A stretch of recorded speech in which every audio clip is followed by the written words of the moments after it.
In sailing, there's a concept called the rum line. Are you familiar with it? No. RHUM line. And it's a very important metaphor in Spanish. It's called el rumbo in Spanish. And that's something you use a lot, the rum line. What it is a direction with the destination. And you have to have it if you're doing navigation and sailing. Yeah. That doesn't mean you're going to go exactly to that point or you're not going to get blown off course. Yes. But you can't actually make any progress unless you have a rum line. And so that's the whole idea. The meaning is the rum line. And then you can start making progress toward the goal, notwithstanding the fact that it's not perfect. So there's an idea in the Old Testament that the firstborn is to be sanctified to God. And I think the reason for that is that the aim sets the frame. Yeah. Right. Yes. So if you start a new endeavor, which you do sequentially during the day, right? Because your day is composed of a whole variety of journeys, essentially, events towards a destination. Right. You set the aim and that sets the frame of perception. Yes. And it actually calibrates your emotions, right? Because positive emotion, this is another thing that Friston established, I think, better than anyone else. This is very cool. So negative emotion indicates a high entropy state. Too many convening rum lines, let's say. Positive emotion makes itself manifest when the entropy in relationship to a goal is decreased. So once you establish the goal, right, there's a certain calculated cost to getting there. Right. And that cost is going to be indicated in part by anxiety because it indicates, well, the risk for the endeavor. Okay, when you take a step forward to the location, you reduce the entropy because the probability that you'll succeed is now increased. Right. And that decrease in entropy is marked by dopaminergic activation of positive emotion. Yeah. So it's so cool because it means this is so cool. It's one of the things I've been lecturing to people about as I travel. It's like your aim sets your emotional frame. Like there's almost nothing more important to understand than that. It's like because your brain can't compute what's positive until it knows what the direction is and it sees you making progress. So no aim, first rule there is no aim, no positive emotion. And the second rule is progress towards an aim once specified is positive emotion. And then there's a corollary, which is something like, well, it's like steepness of approach. Let's say you make some approach to a goal, but the goal doesn't really matter.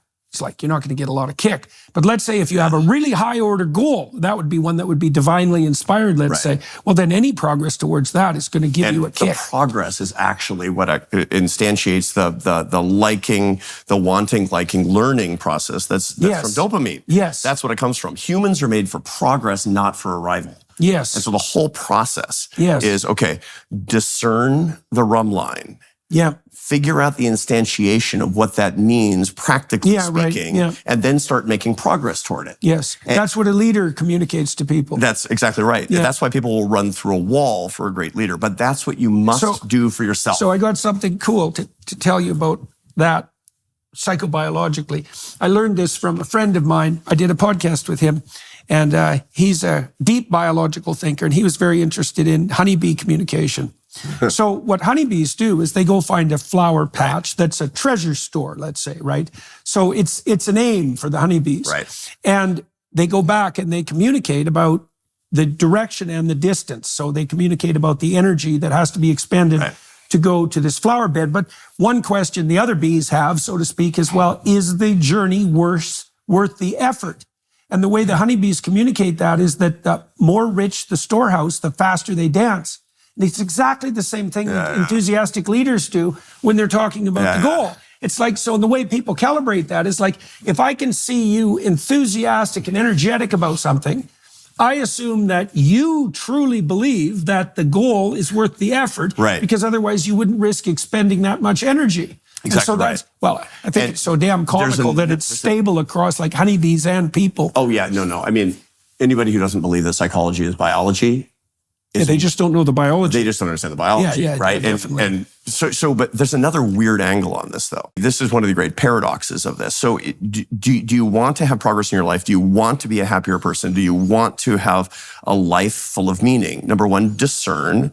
Number two, create a strategy about actually how to arrive at the object of your discernment. And number three, start making progress toward it. Yeah, exactly. I mean, this is like 1, 2, 3. This is what I advise. Behavior therapy 101. And this is what I'm talking to young men. Yeah, because definitely. All the email that I get, all the email that you get is from young people in their 20s. You know, how do I fall in love and stay in love? How do I find a job that's actually going to give me fulfillment? How do I have the life that I want to have because I have this hollowness in my life? It's like 1, 2, 3. Yeah. This is what we talk about. Here's the paradox. Here's the hell of it. If you arrive, it's a problem.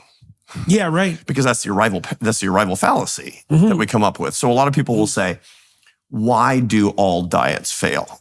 Because they basically do. 95% of diets fail insofar as at 1 year after the inception of a diet, people weigh more than they did at the beginning of the diet. Right? This is before the GLP-1 drugs, et cetera, et cetera.